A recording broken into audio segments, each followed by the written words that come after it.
मूंग की दाल के बड़ा या मंगोड़े बहुत ही अच्छे लगते हैं खाने में। आज मैं मूंग की दाल की रेसिपी बनाने वाली हूं और जिसे हम बोलते हैं मंगोड़े। छिलका वाली मूंग की दाल ले लेंगे। जितनी दाल आपको चाहिए आप ले सकते हैं। मैं यहाँ पर 1 से 1.5 कटोरी लूँगी और मैं यहाँ 3-4 लोगों के लिए इस मूँग दाल की बड़ा को बना रही हूँ। तो हमने दाल को साफ़ पहले से ही कर रखा है। पहले से ही पूरी दाल को मैंने साफ़ कर लिया है और मैं थाली में इसे निकाल लिया है। अब हम इसे डब्बा को बंद करके रख देंगे और इस दाल को हम भिगोने के लिए रख देंगे। तो मैं यहाँ पर एक गहरे बर्तन में इसे डाल दूँगी ताकि हम पानी इसमें ज़्यादा डाल सकें। जब ये दाल फूलती है तो ज़्यादा हो जाती है, इसलिए पानी इसमें 2-3 गुना डालना पड़ता है। 1 कटोरा पानी मैंने डाल दिया है, 1 और कटोरा डाल दिया है। अब ये फूलेगी तो अच्छे से पानी में ही डूबी रहेगी। हमने इसे ढक दिया। करीबन 7-8 घंटे तक मैं इसे भिगा कर रख दूँगी। कम से कम 7-8 घंटे तक इसे पानी में ही डुबा कर रखेंगे तो छिलका अच्छे से फूल कर निकलता है। लेकिन हम इसे हाथ से इस तरीके से मैश करेंगे, मतलब हाथ से रगड़ेंगे, तभी छिलका अलग होगा, अपने से अलग नहीं होता है। इस दाल को धोने का सबसे सरल तरीका मैं आपको इस वीडियो में दिखाऊंगी, तो आप इस वीडियो को शुरू से आखिरी तक देखिए। तो देखिए, आप इस दाल को इस तरीके से रगड़ें हाथ से। चाहे तो एक हाथ से रगड़ सकते हैं और दोनों हाथ से रगड़ेंगे तो अच्छे से निकलेगा छिलका। तो दोनों ही तरीके से आप इसे इस तरीके से कर लें और उसके बाद थोड़ा सा पानी को हिला दें और एक छलनी ले लें, उसमें डायरेक्ट ही आप ऐसे निकाल सकते हैं। तो छिलका हल्का रहता है और ऊपर से ही पानी के साथ ये बह जाता है। फिर हम दूसरा पानी ले लेंगे, उसमें भी हमें इस तरीके से पानी को निकाल देना है और पानी की वजह से ही ये छिलका आगे आता है, इसलिए पानी इसमें थोड़ा ज़्यादा ही लिया करें। ऐसा कम से कम आपको 8-10 बार करना पड़ेगा, फिर पूरी तरीके से दाल साफ़ हो जाएगी। जब इसका छिलका जैसे जैसे निकलता जाएगा और जब कम छिलका रह जाएगा तब आप एक बार और हाथ से रगड़ना, तब ये अच्छे से साफ़ हो जाएगी। ऐसे ही करते जाना है और दाल हमारी ऐसे ही साफ़ हो जाएगी। आप चाहें तो एक बर्तन भी ले सकते हैं जिस पर ये जाली रख सकते हैं और नीचे जब पानी जाएगा उस पानी को बार बार इसमें डालकर भी ऐसा कर सकते हैं। अब दाल अच्छे से साफ़ हो गई है, लेकिन मैंने एक बार और इसे हाथ से रगड़ दिया है तो बचा हुआ छिलका भी निकल जाएगा। और वैसे भी जब हम मंगोड़े बनाते हैं तो थोड़ा छिलका रहना चाहिए, तब बड़ा और भी स्वादिष्ट लगता है। इसलिए मैं पूरी तरीके से दाल को नहीं धोती हूँ। यदि आपको पूरी तरीके से धोना है तो आप इसे ऐसे ही करते रहें तो दाल एकदम साफ़ हो जाएगी। मैं जानबूझकर ही पूरी दाल को अच्छे से नहीं धोती हूँ। तो दाल हमारी धुल गई है। अब मंगोड़े बनाने के लिए हम यहाँ पर ग्रीन ऑनियन का इस्तेमाल करेंगे, उसे भी हम काट लेंगे, क्योंकि मैं मूंग की दाल का जब भी मंगोड़े बनाती हूँ तो इस प्याज को ज़रूर डालती हूँ। इससे हमारे जो मंगोड़े बनेंगे बहुत ही अच्छे लगते हैं, बहुत स्वादिष्ट लगते हैं। तो जब ये प्याज आती है मार्केट में तभी मैं अक्सर मूंग की दाल के मंगोड़े बनाती हूँ, और जब नहीं आती है तब मैं उड़द दाल या और भी चीज़ों को बनाते रहती हूँ। इस दाल के मंगोड़े मैं तभी ज़्यादातर बनाती हूँ जब ये हरी वाली प्याज आती है। इससे मंगोड़े बहुत ही अच्छे लगते हैं और सॉफ्ट भी बनते हैं। अब मैं इसके पानी को निकालने के लिए इस छलनी में इस प्याज को रख देती हूँ ताकि पूरी तरीके से इसका पानी निकल जाएगा। अब उसे हमने अलग कर दिया है और अब दाल को पीस लेते हैं। तो मूंग की दाल को हम थोड़ा दरदरी पीसेंगे, एकदम बारीक नहीं करेंगे। यदि इसमें ज़रूरत पड़े तो थोड़ा सा पानी भी डाल सकते हैं। यदि अगर ये पिसे ना तो थोड़ा सा पानी डालकर इसे पीस सकते हैं। तो मैंने यहाँ पर मिक्सी में दाल को पीस लिया है और हम इसे निकाल लेते हैं। आप देख सकते हैं एकदम बारीक नहीं की है मैंने दाल को, और ऐसी ही दाल मंगोड़े के लिए अच्छी रहती है, इससे बड़े अच्छे बनते हैं। आप इसे मंगोड़ा भी बोल सकते हैं, बड़ा भी बोल सकते हैं, मैं कुछ भी बोल देती हूँ, मंगोड़े या बड़ा। अब दूसरी बार भी हम पीस लेते हैं। यदि आपको उड़द दाल के बड़ा बनाना है तो आप उसे भी इसी प्रोसेस से बना सकते हैं। तो दोनों ही बार में दाल को मैंने पीस लिया है, एक कटोरे में इकट्ठा कर देते हैं, क्योंकि एक साथ ही सारी चीज़ों को मिक्स करेंगे तो आसानी होगी। यदि आपको एक ही दाल से 2 चीज़ें बनाना है तो आप अलग अलग कर सकते हैं। इसमें डालने के लिए मैं मटर का यूज़ भी करूँगी, तो मैं मटर को छील लेती हूँ पहले। हम यहाँ पर कुछ चीज़ों को मिक्स करेंगे जिससे हमारे जो मंगोड़े बनेंगे बहुत ही अच्छे बनेंगे, जैसे कि मटर हो गई और हरी प्याज हो गई। 2 चीज़ें हमने बता दी हैं। अब इसमें मैं और क्या क्या डालूँगी इसके लिए आप वीडियो को शुरू से लेकर आखिरी तक ज़रूर देखते रहिए। तो बस मटर को भी हम छील लेते हैं, फटाफट से छिल जाएगी। बहुत ज़्यादा मटर तो नहीं है क्योंकि दाल जैसे है वैसे ही मैंने मटर ली है। तो हमने मटर को डाल दिया है और प्याज को भी काट लेते हैं। 3-4 प्याज ले लेंगे, आप कम ज़्यादा कर सकते हैं, अपने हिसाब से डाल सकते हैं। मैंने यहाँ पर 2 ही प्याज डाली है क्योंकि जो ग्रीन वाली प्याज डाली है वो भी प्याज ही है, इसलिए मैं ज़्यादा नहीं डालूँगी।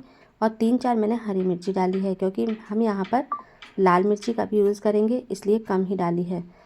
और अदरक का टुकड़ा है, इसे भी मैं घिस के डाल दूँगी। इन्हीं सारी चीज़ों के साथ हम मंगोड़े बनाएंगे और बहुत ही स्वादिष्ट लगेंगे। अदरक का टेस्ट भी इसमें बहुत ही अच्छा लगता है। आप चाहें तो इसमें 4-5 कली लहसुन के भी पीस सकते हैं या फिर घिस के डाल सकते हैं। मैंने यहाँ पर लाल मिर्ची पाउडर और थोड़ा सा हल्दी पाउडर डाल दिया है। टेस्ट के अनुसार हम इसमें नमक डालेंगे और मिर्ची वगैरह सब आप अपने हिसाब से डाल सकते हैं। थोड़ा सा मैंने सौंफ डाल दिया है।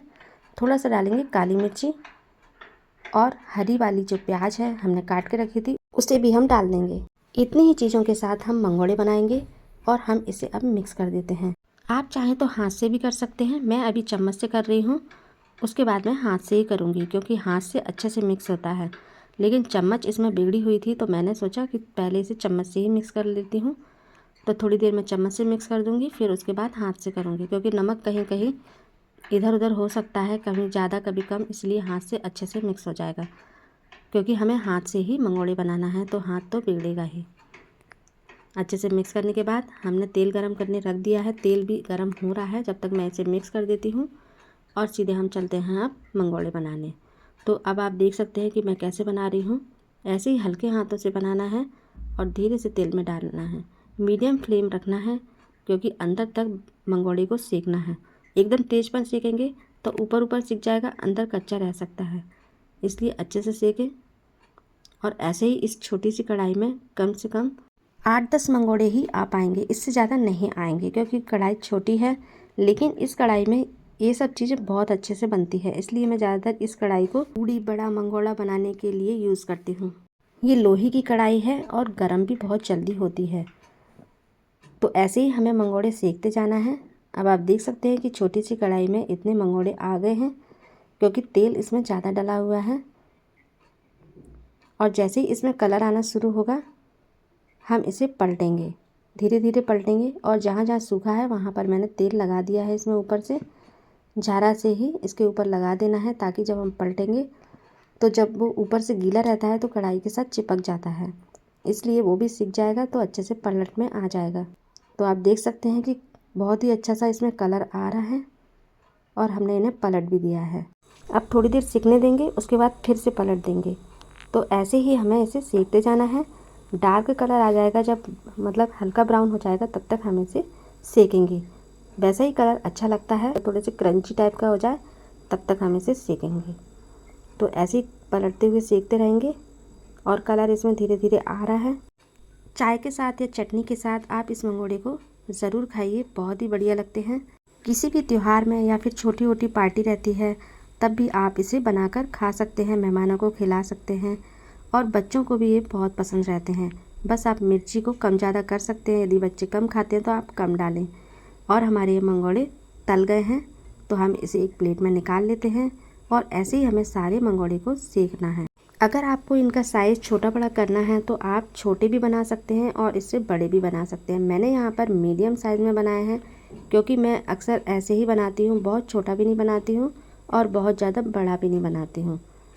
आप इसे चपटा आकार भी दे सकते हैं। मैंने यहाँ पर गोल गोल बनाए हैं। गोल गोल मंगोड़े आपको कैसे लगे कमेंट में ज़रूर बताइए, और आपको ये रेसिपी कैसी लगी ये भी मुझे ज़रूर बताइए। और यदि पसंद आए तो लाइक कर दीजिए, चैनल को सब्सक्राइब भी ज़रूर कर लीजिए। तो मूंग दाल के मंगोड़े बनाना बहुत ही ईजी है, आपको समझ में आ गया होगा कि इसे कैसे बनाते हैं। मैंने शुरू से लेकर आखिरी तक आपको पूरा बताया है कि इसे कैसे बनाना है। आप यदि मेरे तरीके से बनाएंगे तो आपके मंगोड़े भी ऐसे ही बनेंगे, बहुत ही बढ़िया से। और देखिए इसमें थोड़ा सा हल्दी डाला है तो बहुत ही अच्छा सा कलर दिख रहा है। अब इसे भी हम पलट देते हैं, क्योंकि एक साइड सिक गया है तो दूसरी साइड भी सेकने के लिए हमें इसे पलटना पड़ेगा। और बस ऐसे ही हमें सेकते जाना है। एक तरफ से बहुत ज़्यादा डार्क नहीं करेंगे, नहीं तो एक तरफ से बहुत ज़्यादा सिक जाएगा। क्योंकि हमें अंदर तक सेकना है, इसलिए पलटते हुए ही सेकेंगे। और इसमें भी कलर आने लगा है। और यदि आपके पास प्याज ज़्यादा है, ग्रीन वाली प्याज ज़्यादा है, तो आप ज़्यादा भी डाल सकते हैं। मेरे पास इतनी ही थी, क्योंकि अभी मार्केट में बहुत ज़्यादा नहीं मिल रही है। जितनी मिली थी तो मैंने मंगोड़े बना लिए, क्योंकि मुझे खाना था। अब इसमें भी बहुत अच्छे से कलर आ गया है, बस थोड़ा सा और सेकना है। ऐसे ही पलटते हुए सेकते रहेंगे, बहुत बढ़िया सा कलर आ जाएगा, फिर हम इसे भी निकाल लेंगे। मैं इसे तोड़कर भी दिखाऊंगी कि अंदर से कितने सॉफ्ट हैं और पूरी तरीके से सिक गए हैं। तो आप इसे हरी चटनी या फिर सॉस के साथ, किसी के साथ भी आप इसे खा सकते हैं। तो आप बनाइए, खाइए। मैं फिर मिलती हूँ आपसे अगली वीडियो में। Bye bye.